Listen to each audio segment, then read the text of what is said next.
নমস্কার বন্ধুরা, welcome to my channel SB explorer. তো বন্ধুরা, সকলকে জানাই গুড ইভিনিং। তো থাম্বনেলটা দেখেই বুঝতে পারছো টপিকটা কতটা ইন্টারেস্টিং হতে চলেছে। তো বেশি দেরি না করে ভিডিওটা শুরু করা যাক। তার আগে যারা চ্যানেলে প্রথমবার এসেছো অবশ্যই সকলে একটা করে সাবস্ক্রাইব করে দিও, আমাদের সাথে যুক্ত হয়ে যেও। এই রকম ধরনের আপডেট আরও পেতে চাইলে অবশ্যই সকলে একটা করে সাবস্ক্রাইব করে দিতে ভুলো না। যে আপডেটটা তোমাদেরকে দেবো সেটা হচ্ছে আর্টসেককে নিয়ে। তো আর্টসেককে তোমরা সকলেই চেনো। 22 বছর বয়সী ভারতীয় গোলকিপার, মার্কেট ভ্যালু 20 লাখ টাকা।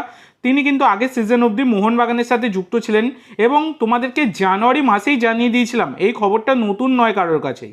জানুয়ারি মাসেই জানিয়ে দিয়েছিলাম যে মোহনবাগান ছেড়ে আর্টসেক তিনি কেরালা ব্লাস্টারে যোগ দিচ্ছেন। তো এটা কিন্তু জানুয়ারি মাসেই প্রি কন্ট্রাক্ট সাইন হয়ে গিয়েছিল। তো বর্তমানে দাঁড়িয়ে আজকে সকালে অফিসিয়ালি নাম ঘোষণা করে দিল কেরালা ব্লাস্টার এফসি।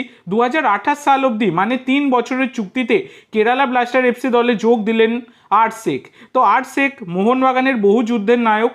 তো মোহনবাগানের হয়ে তিনি কিন্তু দুখানা শিল্ড জিতেছেন, ডুরান কাপ জিতেছেন, আইএসএল কাপ জিতেছেন। তো আর্টসেক তিনি কিন্তু একটা সময় যখন অমরিন্দর অনেক ভুলভ্রান্তি করতো, যখন জুয়ান ফেরান্দো এসেছিলেন আর কি হাবাস চলে যাবার পরেই, তখন কিন্তু এই আর্টসেক অনেক ম্যাচে মোহনবাগানকে বাঁচিয়েছে। তো পরবর্তীকালে কিন্তু আর্টসেক তিনি সেই বেঞ্চে বসে বসেই তার ফর্ম অনেকটাই হারিয়েছিলেন, আর খুব একটা ভালো কিন্তু পারফরমেন্স তার ছিল না। গত সিজনে তিনি গেছিলেন এফসি গোয়াতে ট্রায়ালের জন্য। তো সেখানে তিনি ট্রায়াল ফায়াল দেওয়ার পর আবার ফিরে এসেছিলেন মোহনবাগানে। তো অবশেষে তার চুক্তি পুরোপুরি শেষ করে তিনি ফ্রি এজেন্ট হিসাবে যোগ দিলেন কেরালা ব্লাস্টার এফসিতে 3 বছর চুক্তিতে। তো তার নতুন জার্নির জন্য অনেক শুভেচ্ছা রইল। তো আজকের জন্য এইটুকু বন্ধুরা।